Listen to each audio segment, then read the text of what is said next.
The 19th century was a time of extraordinary change for Britain, as Queen Victoria ascended the throne in 1837. A great transformation was already underway. The Industrial Revolution, arguably the most significant turning point in modern history, was reshaping every corner of the nation, and nowhere felt its impact more than London. The city, already ancient and complex, suddenly became the heart of a global empire and the engine of modern capitalism. But behind the curtain of progress and power, the reality for much of its population was grim, uncertain, and brutally unforgiving. London in the early Victorian period was a city in flux, from the elegant avenues of Mayfair to the soot-covered slums of Whitechapel. The population was exploding. In 1801, there were just under 1 million people living in the city. By the turn of the 20th century, that number had swelled to over 6.5 million. That scale of growth is difficult to fathom. It was as if the city was expanding by the minute, swallowing entire villages, farms, and open fields, replacing them with row after row of brick housing, factories, foundries, and warehouses. This population surge wasn't organic. It was driven by desperation. In the countryside, agricultural workers were being displaced en masse by mechanization. Traditional craftspeople were losing out to mass production.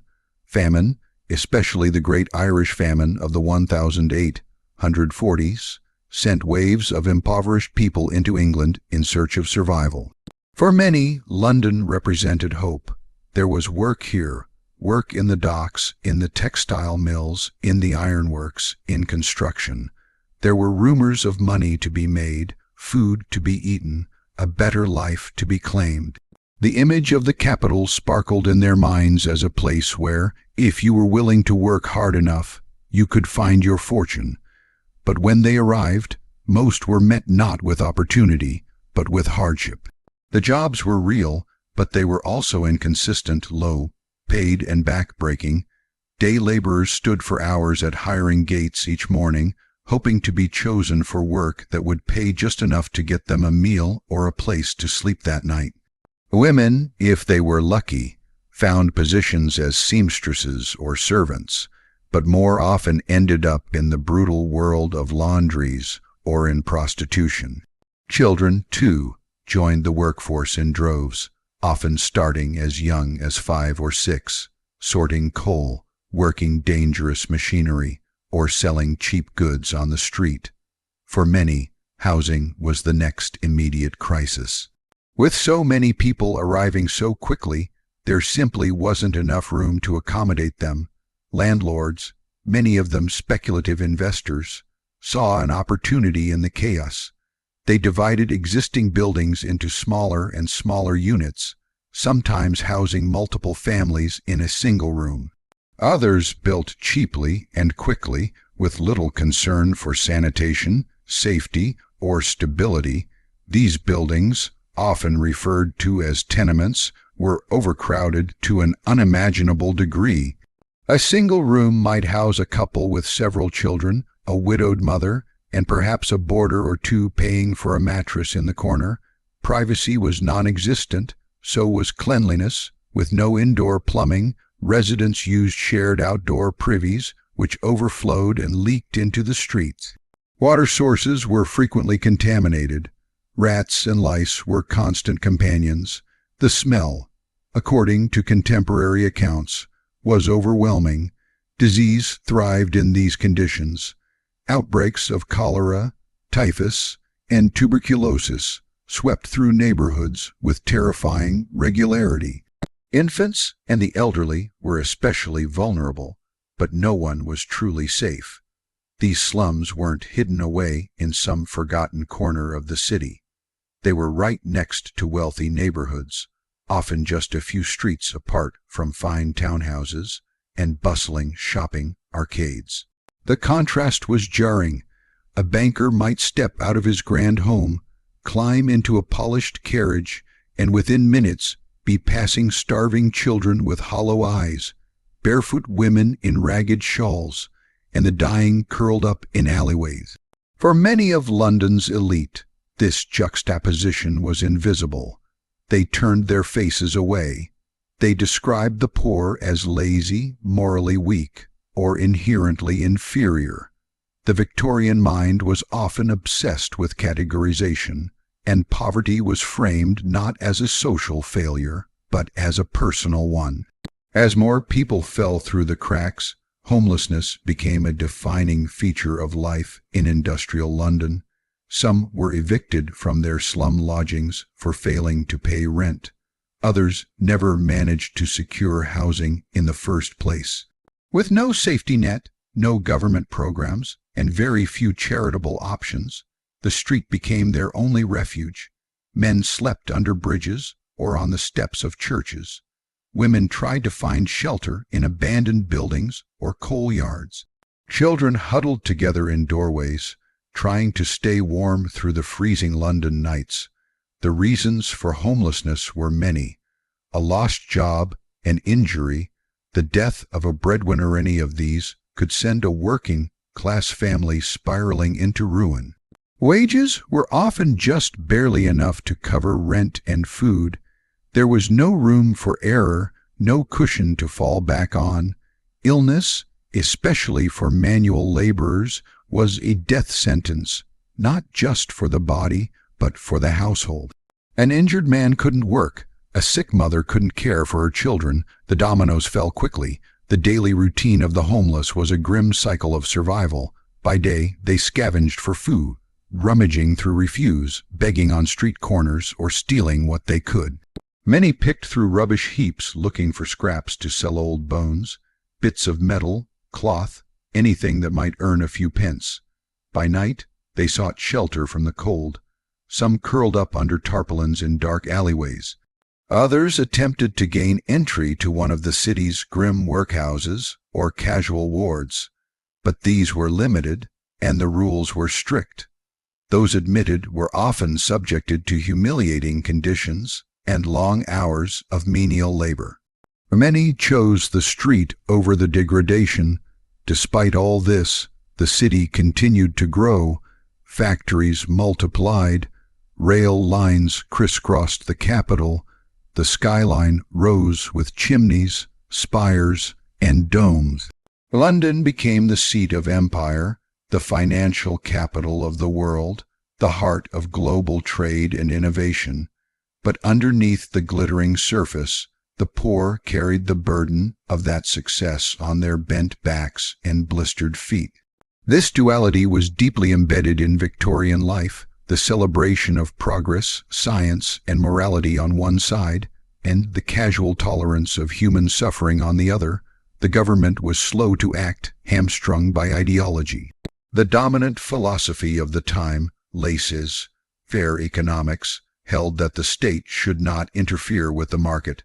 Poverty was seen as a natural part of society, even necessary to encourage discipline and morality among the working classes. Charity was encouraged, but only when it promoted moral improvement. Many institutions would only offer aid if the recipient was deemed sufficiently virtuous, obedient, hard-working. Those who failed to meet these criteria were often dismissed as hopeless or dangerous. This moralistic approach did little to address the systemic causes of poverty and homelessness, and it left many in perpetual despair. Writers and journalists began to take notice. Social investigators like Henry Mayhew documented the lives of London's poor in excruciating detail. His multi-volume work, London Labour and the London Poor, painted a vivid picture of hawkers, beggars, costermongers, and street children. He gave statistics, yes, but more importantly, he gave voice to those who had none. Through interviews and first-hand observations, he showed that the homeless and destitute were not criminals or degenerates. They were victims of an economy and society that had left them behind. Charles Dickens, perhaps the most famous chronicler of Victorian life, used fiction to shine a spotlight on these realities in books like Oliver Twist, Bleak House, and Hard Times. He portrayed the cruelty of the workhouse, the corruption of institutions, and the quiet heroism of those struggling to survive. His characters, orphans, widows, factory workers, reflected the lives of real people, and his writing stirred the conscience of the middle classes. And yet change came slowly. For much of the Victorian era, homelessness remained a persistent, visible, and largely ignored part of London's landscape. Only toward the end of the century did real reforms begin to take shape. Public health acts attempted to improve sanitation. Housing regulations sought to limit overcrowding. Charitable organizations pushed for more humane shelters and aid programs. But for many who had lived and died on the streets, these reforms came far too late. The story of homelessness in Victorian London is not just a tale of misery. It's a lens through which we can understand the contradictions of a rapidly modernizing world. It reveals how a society can produce incredible wealth and innovation while simultaneously allowing masses of its citizens to suffer and perish in silence. It forces us to ask uncomfortable questions about progress, responsibility, and the meaning of compassion. Because while the past may be behind us, the questions it raises still linger, and the streets of London, then and now, still carry the echoes of those who had nowhere else to go. To walk through the streets of Victorian London as a member of the working poor was to exist in a world that teetered constantly on the edge of collapse. For many, life was not about living but about surviving, 1 hour, 1 day, one freezing night at a time. There was no room for dreams or ambitions.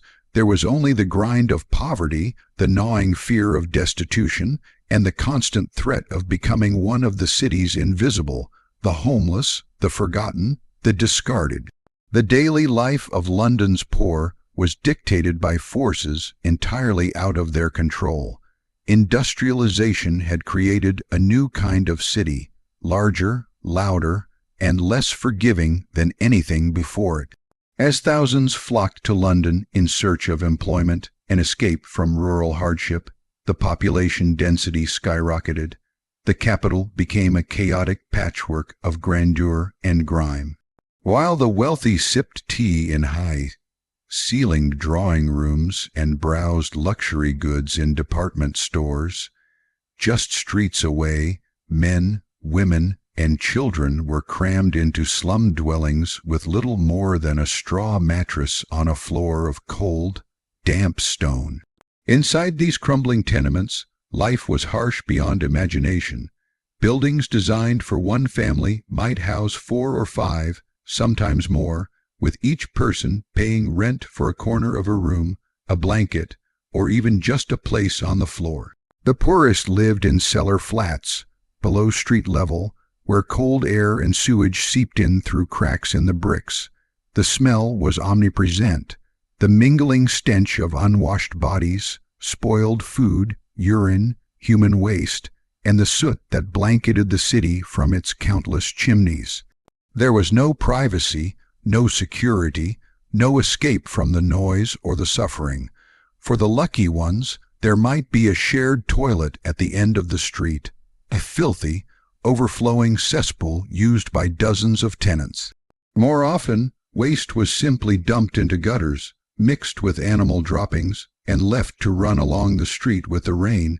Contaminated drinking water was commonplace, leading to deadly outbreaks of cholera, typhoid, and dysentery.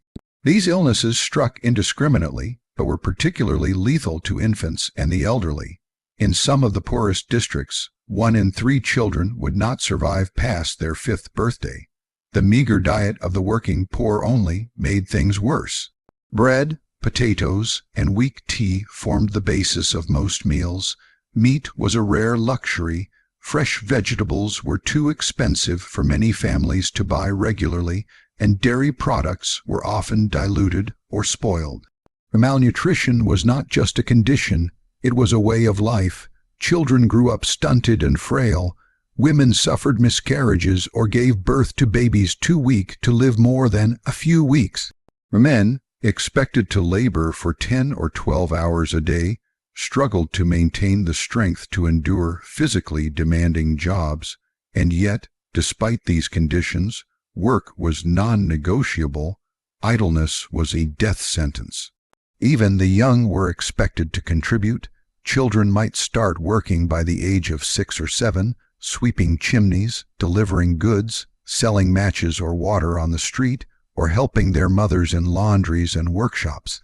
The labor was hard and often dangerous, and schooling was a rare privilege. Education reform laws slowly emerged over the century, but enforcement was weak, and poverty forced most families to choose between sending their children to school or feeding them. For women, life was especially precarious. Many found work as domestic servants, but these jobs came with long hours, constant surveillance, and the risk of exploitation or abuse. Others worked in factories or did piecework at home, sewing garments or assembling goods for pennies a day. Widows, single mothers, and abandoned wives were especially vulnerable. Without a male breadwinner, they were often pushed to the very margins of society. For some, prostitution became the only means of survival. It was not a choice but a consequence. Victorian moralists spoke of fallen women and loose virtue, but rarely did they ask why a woman might turn to such a life, what desperation or hunger drove her to it. There was no safety net for those who fell ill or suffered injury. The only hope lay in the charity of others, churches, private philanthropists, or mutual aid societies, but charity came with strings attached. Donors often insisted on proof of moral worthiness, sobriety, piety, cleanliness, and humility. Those who failed to meet these standards were considered undeserving.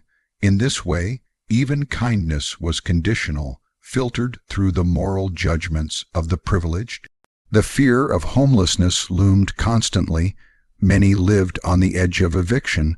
Lodgings were rented by the night or the week, and missing even a single payment could result in being thrown out with no legal recourse. Families often moved from one slum to another, carrying their few belongings in bundles, searching for somewhere marginally less awful. Those who found themselves without any shelter had few options. They could sleep in stables, under market stalls, or in doorways. In the winter months, this was a death sentence for many. The cold took children first, followed by the elderly. The city's morgues overflowed each year with the anonymous bodies of the poor. And yet, amid all this suffering, there was community. There were moments of solidarity and strength. In the darkest corners of the city, people still helped one another. Neighbors shared food when they could. Mothers watched each other's children. Workers formed associations and unions. There was laughter, music, even joy. However fleeting, the resilience of the human spirit burned quietly, like a candle in the fog. Still, the system was not designed to support the poor. It was designed to use them. Employers knew there were always more bodies to take the place of the sick, the injured, or the dead. Wages were kept as low as possible. Safety regulations were non-existent. If a worker lost a limb in a machine, there was no compensation, only a quiet dismissal and the hope that someone else would take him in. If a woman died in childbirth, her children were often taken to orphanages or the streets. Society judged the poor harshly. Popular literature and newspapers often portrayed them as lazy, criminal, or morally corrupt. The idea that poverty was the result of bad choices rather than structural inequality was deeply embedded in Victorian thought. Even reformers and philanthropists sometimes adopted a paternalistic tone, treating the poor as wayward children to be corrected rather than as people to be empowered, and yet many of those who lived on the edge were once just like anyone else. Skilled tradesmen who lost work to machines, farmers displaced by land enclosures, immigrants fleeing famine or war, widows left with mouths to feed and no means to do so, life could change in an instant. A single misfortune, a death, a fire, an illness, could unravel everything. Those who lived this reality rarely had the luxury of writing their own histories.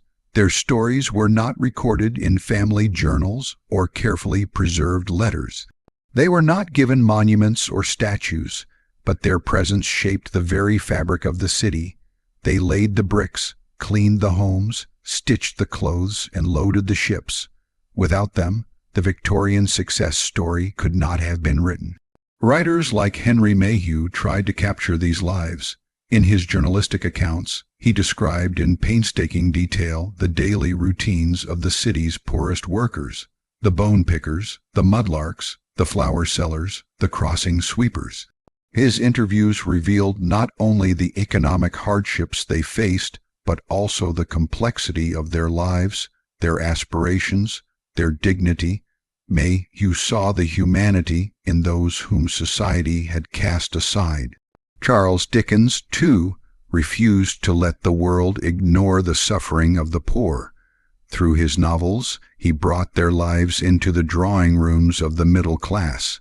He gave names and faces to those who had been reduced to statistics.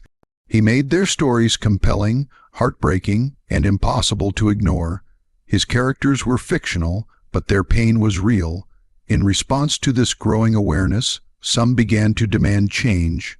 Reformers called for better housing, cleaner streets, and public health measures. There were campaigns to provide clean drinking water, build sewer systems, and regulate housing standards. But progress was slow and piecemeal. For much of the century, the poor were left to fend for themselves, their lives hanging in the balance each and every day. Living on the edge in Victorian London was not a rare condition. It was the norm for millions. These people were not lazy or foolish. They were victims of a society that prioritized profit over people, reputation over reality. They struggled not because they lacked will or character, but because the world around them offered no stable ground to stand on. The edge was not just physical. It was psychological. The anxiety of not knowing where the next meal would come from, the shame of begging for help, the trauma of losing a child to hunger or cold. These were emotional wounds that never healed. They left scars not only on individuals, but on entire generations. And yet, even in the face of such adversity, people endured. They found ways to hold on, through love, through friendship, through the smallest of victories, a hot cup of tea shared on a bitter night, a child's laughter echoing in a crumbling alleyway, a mother's quiet lullaby sung to a baby she hoped would live to see another morning. Life on the edge in Victorian London was brutal and relentless. But within that life existed something that no amount of hardship could fully extinguish, the persistence of hope, fragile, trembling, sometimes foolish, but they're all the same. And perhaps in the end it was hope that kept them walking through the fog, one step, one breath, one day at a time. In the heart of 19th century Britain, while steam trains roared and chimneys bled smoke into the sky, another, less visible engine of the empire rumbled behind tall walls and iron gates. It was called the workhouse, a place spoken of in hushed tones, feared by the poor, misunderstood by the comfortable, and reviled by many who experienced it firsthand. The workhouse was not just a building. It was an idea, a threat, and a weapon disguised as compassion. It was the final destination for thousands of men, women, and children who had nowhere else to go when the fragile threads of survival snapped. The workhouse system was born out of legislations, specifically the Poor Law Amendment Act of 1834. This law, passed by Parliament, was designed to reform the way the state supported the poor. The thinking behind it was rooted in a cold kind of rationalism. Lawmakers, heavily influenced by utilitarian philosophy and an obsession with thrift, believed that existing relief systems, where money or food was given to the poor in their own homes, were too generous, too soft. They claimed this outdoor relief encouraged laziness and dependency, that it disincentivized work and drained national resources. The solution, a deterrent so severe, so soul-crushing, that only those in absolute desperation would choose it. That deterrent was the workhouse. On paper, it sounded efficient. Each parish or union of parishes would run a workhouse.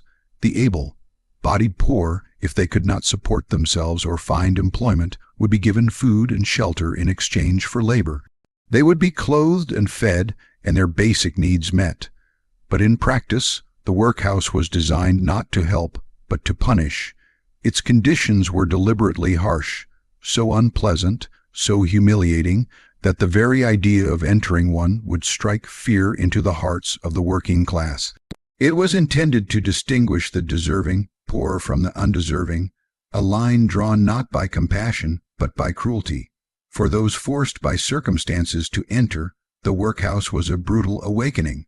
Upon arrival, families were immediately separated.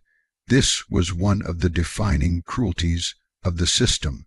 A mother, father, and their children might have clung to one another through months of hunger and hardship on the streets, but the moment they crossed the threshold of the workhouse, they were torn apart. Husbands were sent to the men's ward, wives to the women's, children divided by age and gender. They might not see each other again for weeks, months, or ever. For the administrators, this policy was justified. After all, the workhouse was not a home, but an institution. For those who endured it, it was a wrenching agony that added emotional trauma to their already unbearable lives. Inside, daily life was stripped of dignity and choice. Uniforms were issued, drab, itchy clothing that erased identity and individuality. Hair was cut, names were sometimes replaced with numbers, personal belongings were confiscated, silence was enforced. The architecture of the buildings reflected the ideology that shaped them. Bare walls, hard benches, long corridors, and high windows that let in light but gave no view of the world outside. Everything was built for surveillance, order, and control. There was no privacy, no softness, and no comfort. You were meant to feel that you were under constant watch, because you were. The labor required in exchange for food and shelter was often hard and pointless. Men were made to break stones into gravel, often in freezing yards for hours at a time with little rest. Others picked oakum, a tedious, finger-numbing task where old ropes were unraveled into threads for ship caulking. The work was repetitive and exhausting, designed not for productivity, but for punishment. It didn't matter whether the labor benefited anyone. The point was to grind down the spirit, to make the pauper work for his bread in the most degrading way possible. Women and children were not spared. Women often worked in laundries, bending over steaming vats of water, scrubbing endlessly. Others cleaned the same halls they slept in, scrubbed floors, washed linen, or prepared food for other inmates. Children might assist in cleaning, carry messages, or help in the kitchens, depending on their age. Their schooling was minimal, just enough to read, write, and calculate, with the goal of shaping them into future workers, not thinkers. The food provided was bland and repetitive. Meals were designed to meet the bare minimum for survival, not for health, and certainly not for enjoyment. Breakfast might be a bowl of watery gruel. Lunch could be a piece of bread and cheese. Occasionally, there might be boiled meat and potatoes, but portions were small and tightly rationed. Meals were eaten in silence under the watchful eyes of staff, often in long dining halls where every scrape of a spoon echoed like a judgment. To ask for more was to invite punishment. Punishment was, in fact, a regular feature of life inside. Inmates who broke rules, whether by speaking out of turn, refusing to work, or behaving improperly, were subjected to various disciplinary measures. These ranged from solitary confinement to reduced rations or hard labor. Some workhouses even had cells where offenders could be locked away. The rules were strict and enforcement often arbitrary. Power rested in the hands of overseers and masters who were not always fair or kind. Abuse, though not always documented, was far from rare. Reports exist of beatings, verbal harassment, and neglect. The elderly fared especially poorly in the workhouse. Many had spent their lives in service, labor, or factory work, only to find themselves destitute in old age. Pensions did not exist. Their bodies, broken by decades of toil, were no longer useful to the capitalist machine, and so they were discarded, shuffled into workhouses where they were treated not as citizens who had contributed to society, but as burdens. They slept on hard beds, often without proper medical care, and many died quietly, their passing unmarked and unmourned by the world outside. Infants and the mentally ill were also admitted. While some workhouses had infirmaries or wards for special cases, these were often underfunded and understaffed. Mental illness was poorly understood, and patients were more likely to be restrained than treated. Mothers who gave birth in the workhouse did so under harsh conditions, often alone or with minimal assistance. Their children, born into institutional life, had little hope for a better future. The psychological toll of the workhouse cannot be overstated. To be admitted was to be publicly marked as a failure, an outcast. Paupers were looked down upon even by the working poor, who lived in terror of becoming one themselves. The system was intentionally degrading, stripping people of their autonomy, their pride, and their hope. It wasn't just that the workhouse was unpleasant, it was that it was constructed to feel like a form of punishment for the crime of being poor, and yet, despite all of this, people continued to enter them, not because they wanted to, but because there was no other choice. When landlords evicted tenants without notice, when factory work dried up, when illness drained a household of its last income, the workhouse was the only institution that would take them in. Charitable housing was scarce. Family members might already be struggling. The streets were dangerous, especially for women and children, so they entered, even knowing what awaited them. Over time, some reformers began to push back against the brutality of the system. Scandals occasionally erupted when the public learned of particularly horrific incidents such as starvation deaths, abuse by staff, or the mistreatment of children. These stories would be published in newspapers, provoking public outcry and parliamentary debate. In response, small changes were made. Some workhouses added infirmaries, others allowed families to communicate more freely, but these were surface-level improvements. The core of the system, the idea that poverty should be punished, remained intact for most of the century. Charles Dickens, perhaps more than anyone else, brought the reality of the workhouse into public consciousness. In Oliver Twist, he introduced readers to the image of the small boy, bowl in hand, asking for more. It was a scene that horrified Victorian audiences, not because they didn't believe it could happen, but because it showed them a mirror. Dickens understood that institutions built on cruelty could not claim moral authority. Through his writing, he made the workhouse not just a place of suffering, but a symbol of a society that had lost its soul.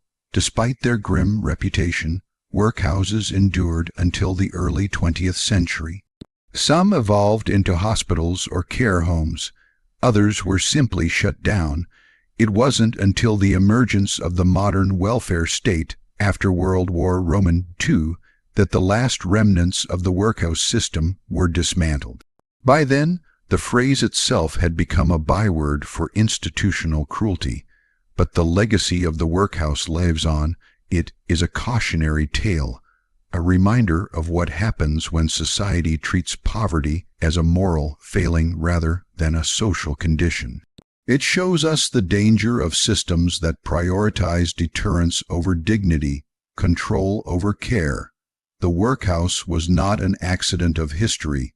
It was a deliberate construction shaped by ideology, economics, and fear.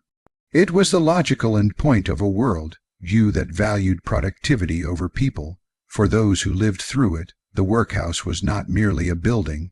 It was a place where hope went to die, a place where the vulnerable were punished for their vulnerability. And yet, it is also a place we must remember, so that we never return to its cold, iron embrace. In the bitter heart of Victorian London, when the workhouses filled to capacity or the pride of the poor kept them away from its iron gates, the only remaining choices were the streets or charity. For thousands each night, the two became one and the same. A stone bench became a bed, a church step a pillow. A hand extended in pity or in judgment might be the only lifeline between one more day of life and an anonymous death under the choking fog of the city. And so the poor, the desperate, the worn, down and the broken shuffled through London's alleys and lanes in search of something, anything, that might save them from another night sleeping in the open. While the workhouse was state-run, charity was deeply embedded in the private conscience of the Victorian age. Christian duty played a major role in how people viewed the poor.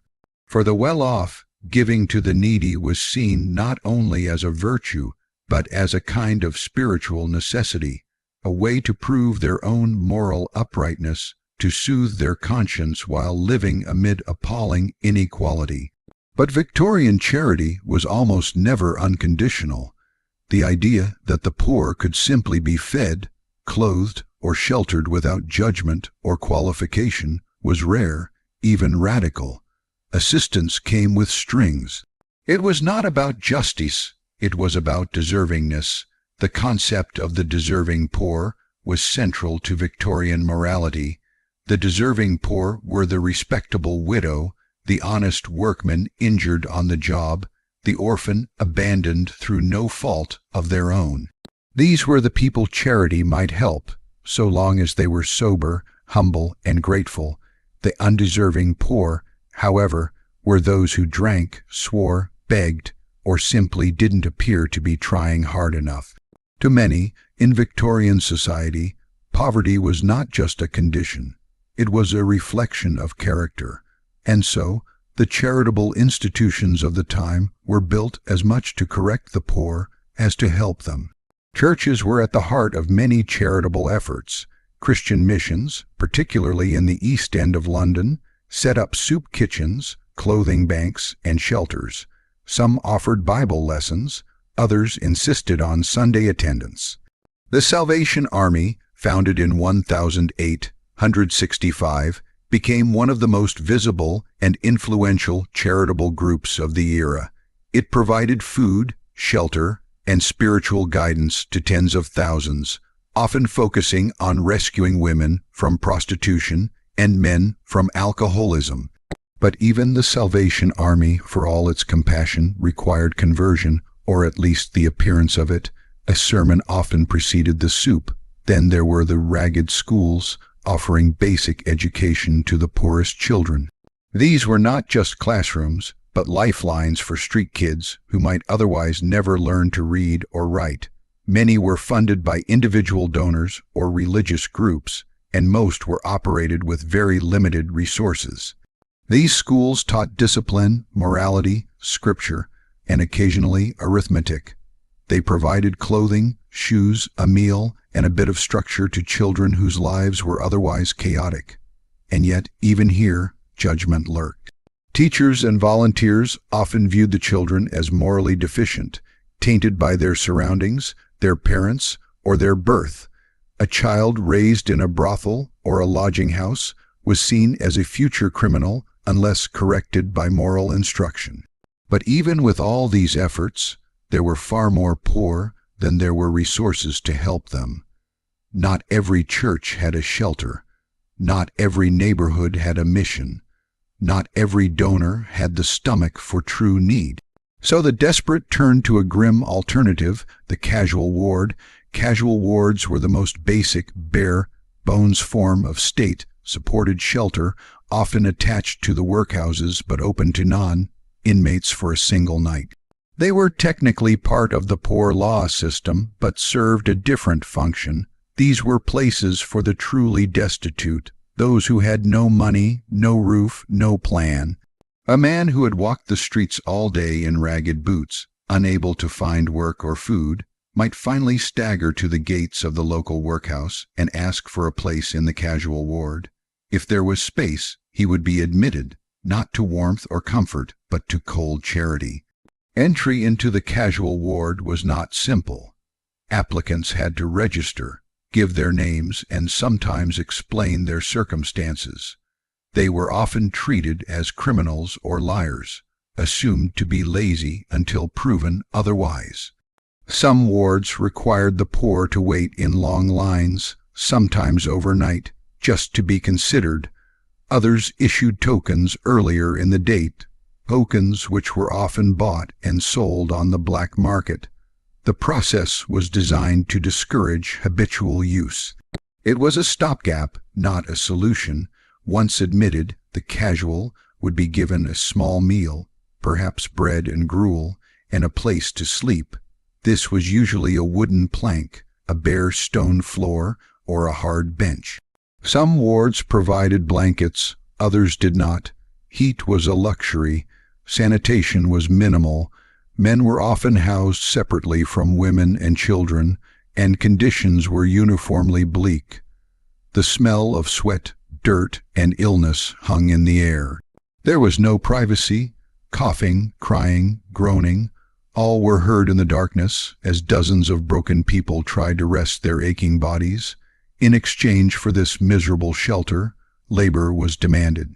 The next morning, before being allowed to leave, casuals were assigned tasks: stone, breaking, wood, chopping, yard sweeping. The logic was clear. No one would be allowed to abuse the system. You wanted a night indoors? You would pay for it with sweat and strain, but the labor was often arbitrary and meaningless. The stone broken by one man might be piled back together by another the next day. It wasn't about production. It was about deterrence. For women, the situation was even more precarious. Some casual wards refused to admit unaccompanied women, especially young ones, fearing prostitution or scandal. Others allowed mothers with children, but separated them once inside. Pregnant women were treated with suspicion. If a woman gave birth in a casual ward, she might find her newborn taken away and placed in an institution. Many women chose to sleep rough rather than risk this fate.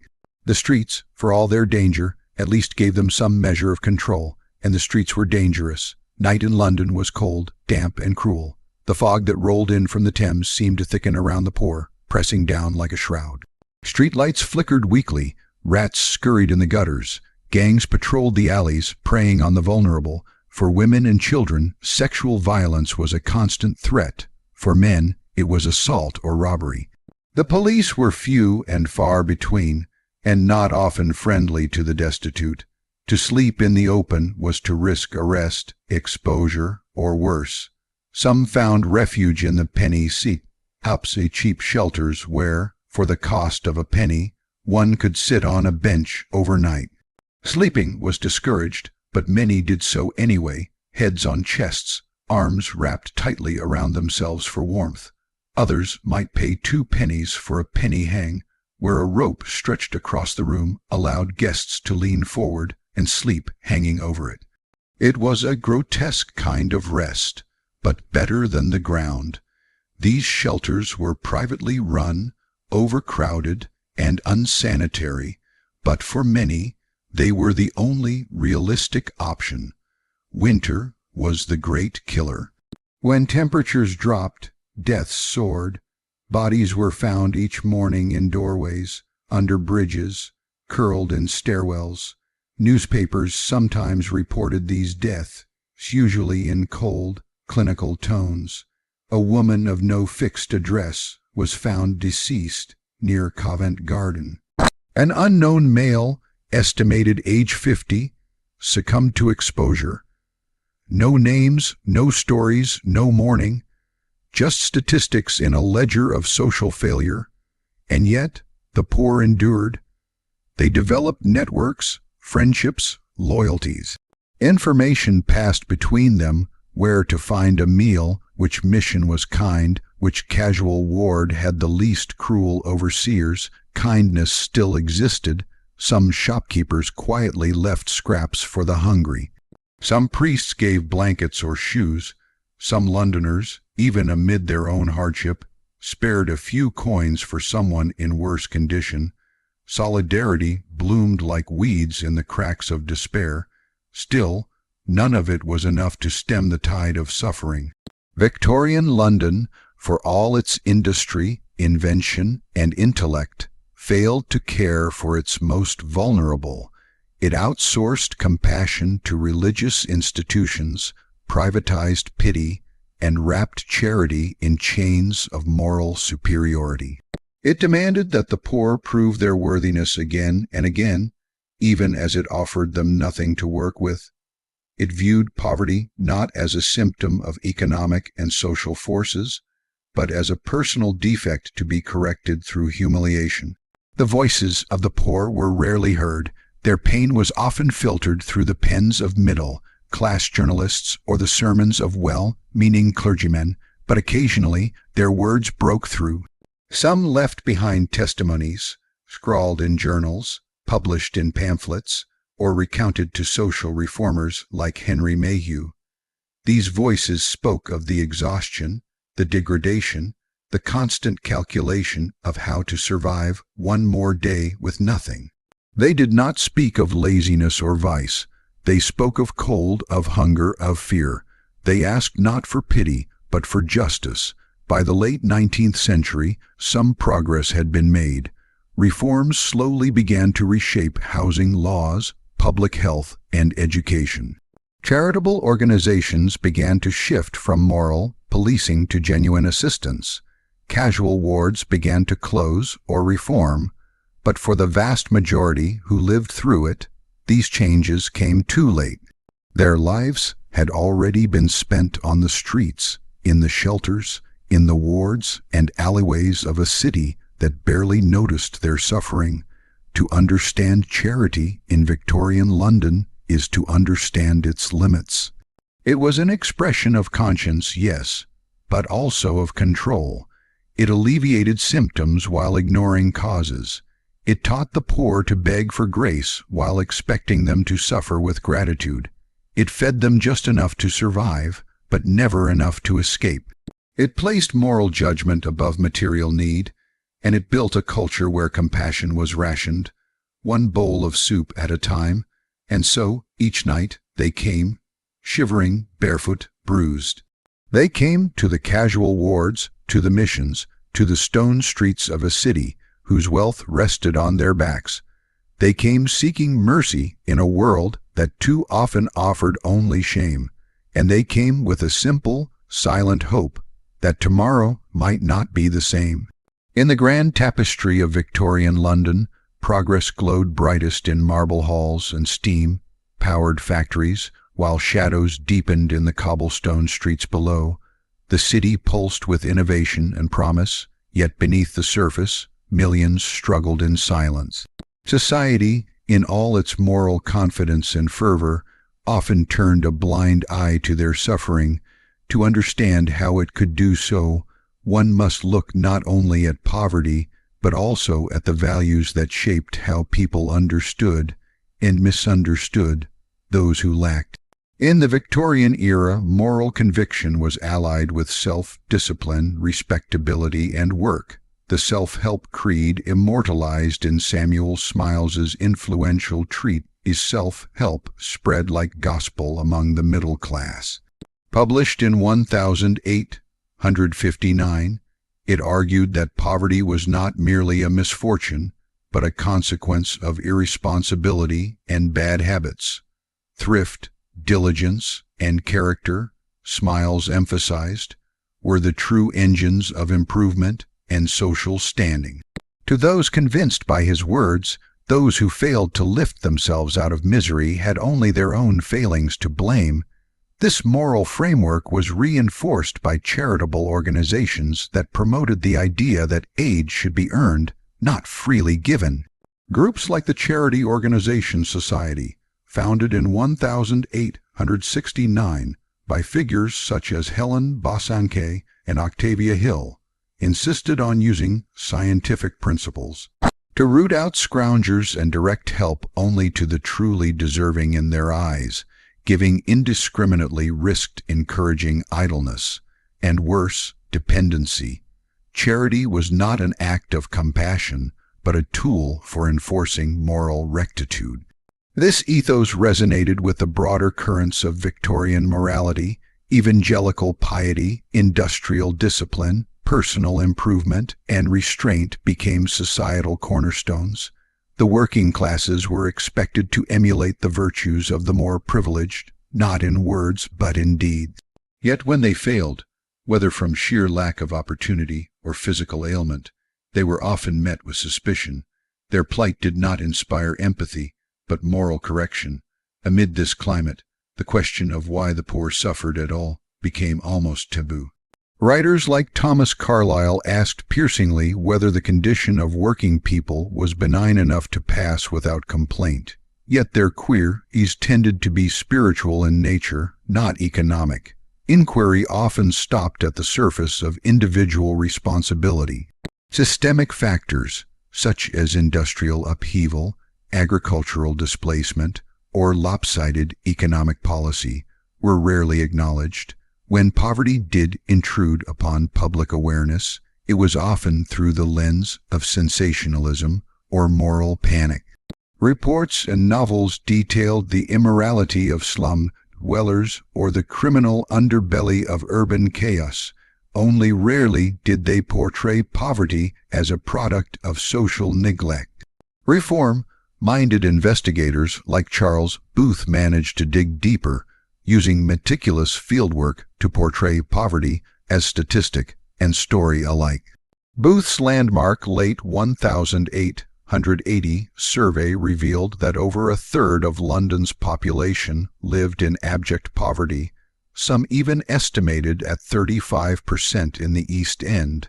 His work introduced the idea of a poverty line, illustrating not moral failure, but material insufficiency.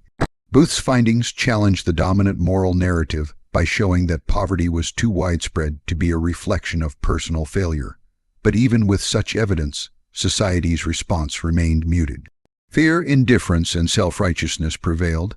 Those with privilege framed poverty as unfortunate but necessary, a warning sign to the working poor to conduct themselves better, to rely not on society, but on their own inner resources. In literature, voices like Charles Dickens echoed this dissonance between wealth and responsibility. His stories laid bare the inhumanity of workhouses, the cruelty of casual wards, and the despair of those crushed by poverty. Yet in drawing attention to these institutions, Dickens also reminded readers that compassion should be universal, not tokenistic. By the end of the 19th century, the dissonance between moral idealism and reality could no longer be ignored. Evidence compiled by researchers and social reformers began to undermine the doctrine that poverty was solely a personal failing. Public health reforms and housing regulations emerged, not out of moral triumph, but necessity. The shuffle of urgency replaced the murmur of moral justification, even as society continued to cling to the notion that poverty needed correction more than cure. And so, Victorian society looked away until it could no longer do so. It did not see the poor as human. It saw them as warnings or objects of pity or moral puzzles. And perhaps it is only now, when we look back, that we can ask, what would we see if our own society chose to look again? In a city of shadows, smog, and relentless noise, a metropolis pulsing with industry and chaos, it was often the unseen voices of the poor that spoke the truest truths. In the grim and crowded alleyways of Victorian London, where the hungry beat their shivering hands against stone doorways and children hawked matches for a few pennies, there emerged a choir of witnesses. Their role was to listen, record, and deliver stories of suffering, resilience, and the human condition to a public that so often preferred to turn its gaze elsewhere. Henry Mayhew stands at the forefront of these chroniclers. In the late 1840s, a time marked by severe economic hardship known as the Hungry Forties, Mayhew embarked on a radical project to enter the streets of London, speak directly with the poor, and present their lives in vivid, unvarnished detail. His newspaper articles, later compiled into the multi-volume London Labour and the London Poor, captured an incredible range of street trades: rat-catchers, mudlarks, costermongers, pure, finders, and more, through interviews that revealed not merely their earnings and routines but their hopes, humor, fears. Mayhew's work didn't rationalize or romanticize. Rather, it insisted these people existed, worked, lived, and deserved to be heard. Mayhew's narrative did something remarkable. He refused to dismiss the poor as moral failures. Instead, he portrayed them as individuals with ingenuity, agency, and complexity. This perspective would deeply influence public perception and even literary visionaries, among them Charles Dickens. In their own ways, both men turned a mirror on society, forcing it to confront what it preferred to ignore. Dickens, already known for his empathetic storytelling, found in Mayhew's accounts a powerful impetus. His novels, with their vivid settings and unforgettable characters, painted the conditions of the urban poor with heartbreaking clarity. In Oliver Twist, he depicted the cruelty of the workhouse world, introducing the iconic image of young Oliver, bowl in hand, asking for more gruel. In Bleak House and Little Dorrit, he wove narratives that made compassion into a cry for justice, not just social charity, but fundamental reform. But it wasn't only the voices of writers that galvanized public sentiment. Investigative journalism and social mapping also played an essential role. Charles Booth's monumental study, Life and Labor of the People in London, included painstaking surveys and famously color-coded maps. These maps transformed abstract notions of poverty into stark visual truths, shading in each street according to the conditions of its residents. Booth's work revealed that in the capital, abject poverty was no aberration. It was widespread, complex, and urgent. Behind each record lay real lives. The narrators were not merely data points. Their existence, once hidden in plain sight, was now visible. The widows scrubbing laundry, the boys sweeping chimneys, the dust-laden hawkers navigating markets at dawn. Their stories began to populate newspapers, philanthropic tracts, and novels, chipping away at indifference.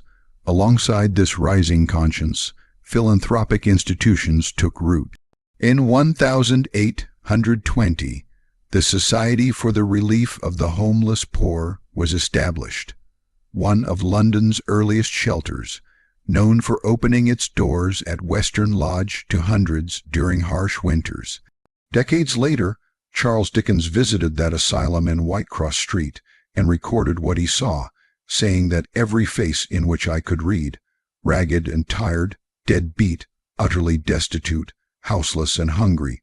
In 1847, Dickens took that mission further by founding Urania Cottage with philanthropist Angela Burdett Coutts, a refuge intended to offer homeless women not only shelter, but training and a path toward dignified lives.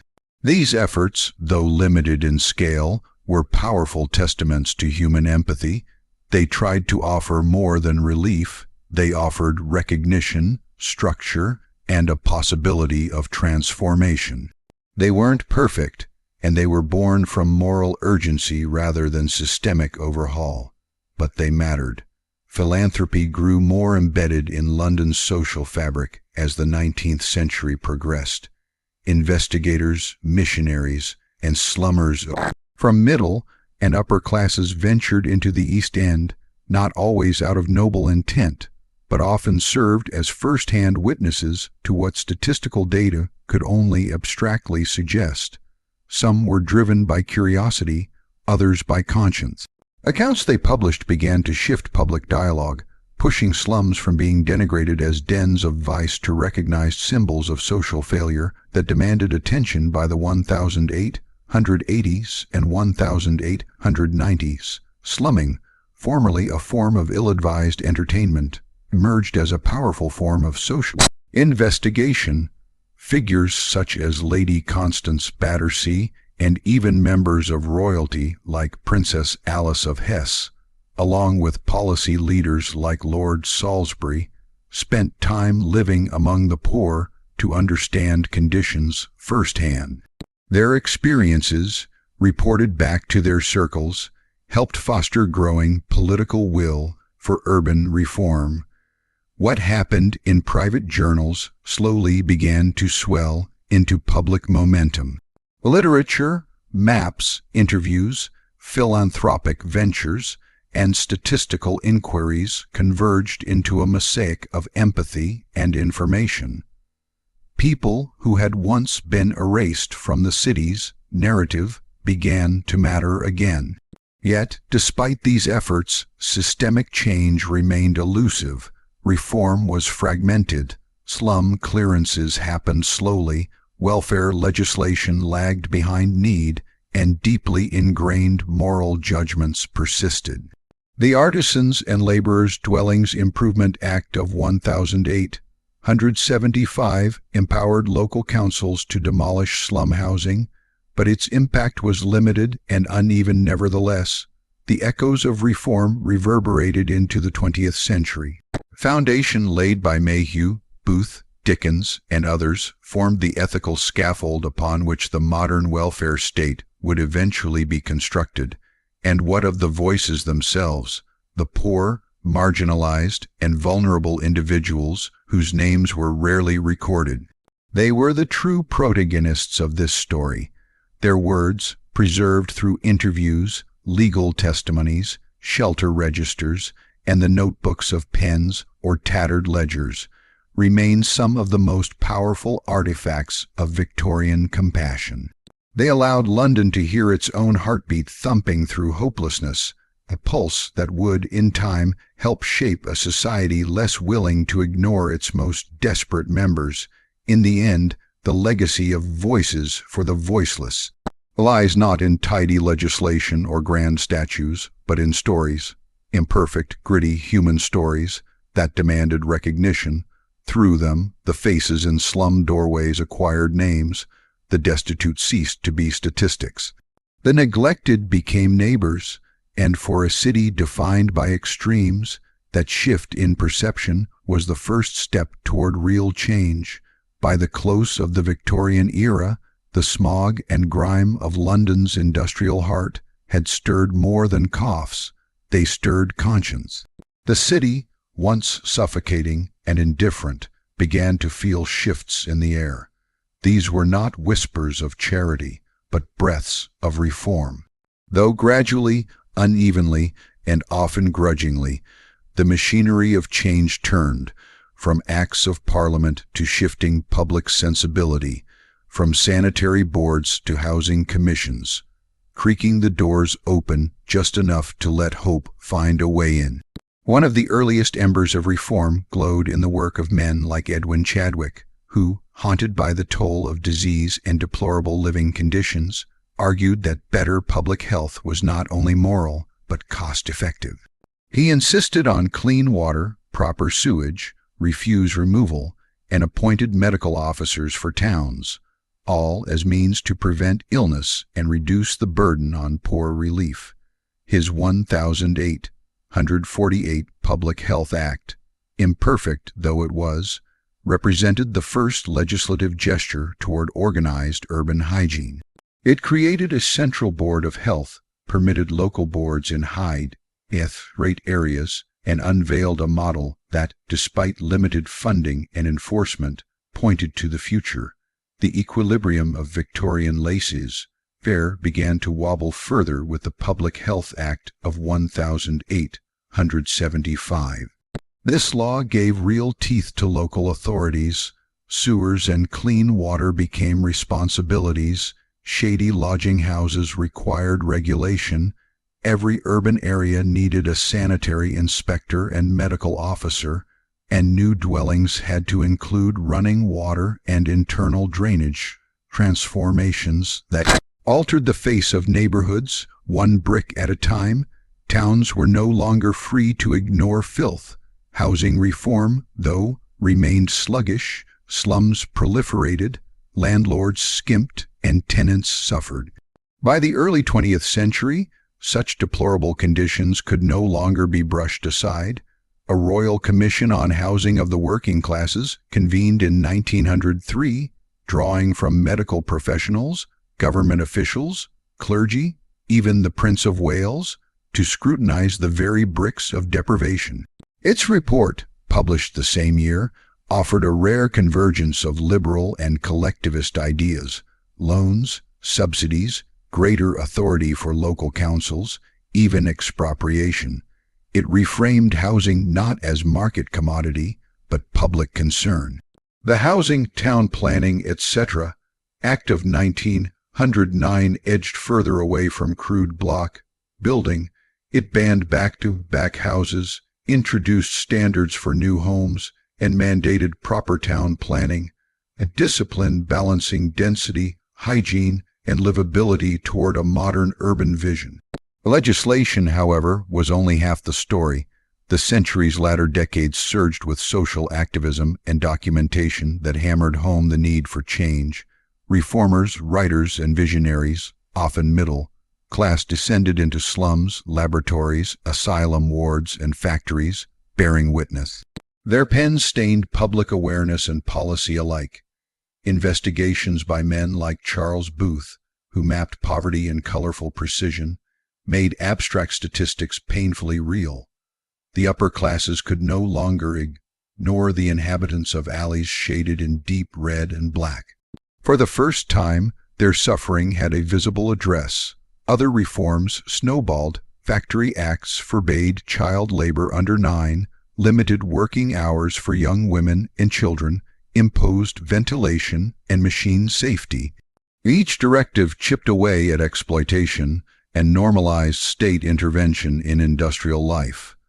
Compulsory education, gradually expanded, emerged as a pathway out of endless labor. By 1880, children up to age 10 were required to learn to read, write, and count. Local government, too, took shape. Sanitary responsibilities centralized under the local government board as early as 1871, giving municipal reform a framework and, eventually, teeth. Expanded electoral franchise, especially at the municipal level, granted citizens, including some unmarried women, the right to vote on public health and housing policy, infusing local councils with new perspectives and priorities. This period also witnessed the diffusion of medical knowledge, germ theory, vaccines, antiseptic surgery, and their incremental application to public policy. Discoveries by Lister, Pasteur, Koch, Ross, and others reshaped the notion of disease from divine malady to scientific problem, with solutions that governments, not just families, could be made to enforce. The spread of parks, libraries, public parks, and museums, not only beautifying but normalizing accessible civic life, signaled a moral shift. The era was no longer just about correcting evils, it was about elevating public culture and inclusion. The pace of reform was uneven. Legislation often required local willingness and funding. Many poorer councils balked or moved too slow. But by century's end, a new contract between citizens and state had begun. The poor were no longer expected to must suffer or redeem themselves morally to deserve cleanliness, schooling, or shelter. Such benefits were increasingly seen as necessary components of a civilized society. In this way, the last decades of the Victorian era marked the shift from toleration of suffering to responsibility for welfare, from isolation of poverty to acknowledgement of systemic failings, from ad hoc charity to planned public institutions. From the assumption that poverty was moral failure to the understanding that it was a call to action. By 1901, when Queen Victoria passed away, Britain's political and urban fabric had been irreversibly altered. Framework for a modern welfare state, public health boards, housing standards, schooling for all, restrictions on exploitative labor, electoral representation was in place. Change had begun not with grand upheaval, but through steady, often contested reform.